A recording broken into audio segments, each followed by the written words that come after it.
Hello everyone and welcome to my YouTube channel. In this video, I'm going to talk about a new proposal in the Senate that can get you money in your 401k and IRA accounts. The proposal is called Encouraging Americans to Save Act, and it is supported by many Democrats in the Senate now. If it is approved, it can get you about $1,000 in your retirement accounts. So let's talk about the details of this bill and see who's eligible based on the income requirements.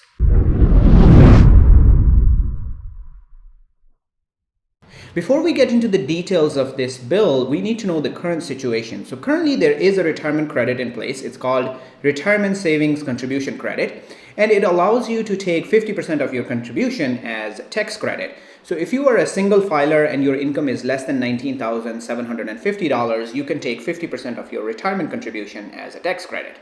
Let's take an example to clarify this. Consider John, who works at a grocery store, and he makes $19,000 a year. Now, if John was to contribute $2,000 towards his retirement account, when he files his taxes at the end of the year, he could take $1,000 tax credit to reduce his tax liability. Meaning, if his taxes were $2,000, then he can reduce them by $1,000 using this tax credit. If John was married and filing a joint return with his wife, they could have a combined income of up to $39,500 and still take that $1,000 tax credit because they contributed $2,000 towards their retirement account. The credit amount decreases as John and his wife keep on making more and more money, and once they hit $66,000 in a year, then the credit is gone completely. Alright, so if there is a credit in place, then what's the problem and what is this new bill going to solve? Well, there are a few problems with the current situation. The first one is the income limit. Currently, the income limit for a retirement savings contribution credit is $19,750 for a single filer. So if your income is that low, it's pretty much impossible for you to save $2,000 towards your retirement account once you pay for your household expenses, food, and clothing. The second problem with this credit is it is non-refundable, meaning it can reduce your tax liability and it can even bring it down to zero, but it won't give you a refund.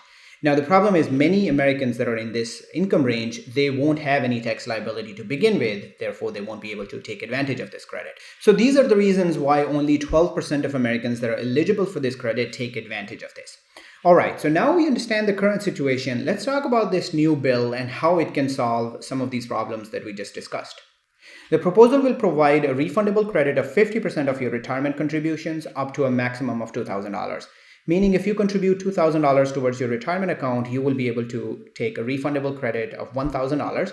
The money will be directly deposited into your retirement accounts. Now let's talk about the requirements for this bill, and the first one is the income limit. The income limit has been increased from $19,500 all the way up to $32,500 for individuals, and for families it has been increased from $39,500 to $65,000. The phase-out income limits are $42,500 for individuals, and for families it is $85,000. Meaning if you make more than this, then you won't be able to take advantage of this credit at all. But the overall limits have been increased so much that a lot more people will now be able to take advantage of this refundable credit. The other problem with the current credit is being non-refundable. So now this bill will solve that. It will be a refundable credit. So even if you don't have any tax liability, you will be able to claim this credit and get the money directly deposited into your retirement accounts. All right, so how will you be able to claim this credit? If this bill does become a law, then you will be able to use your 1040 or 1040EZ form to claim this credit, and the money will go directly into your retirement accounts. So it seems that the bill is a big improvement from the current situation. Not only does it increase the income limit for individuals and for families, it also gives flexibility to people that did not have any tax liability to claim this credit, and the money will go directly into their retirement accounts. That's all from this video. If you liked it, smash the like button and subscribe to the channel.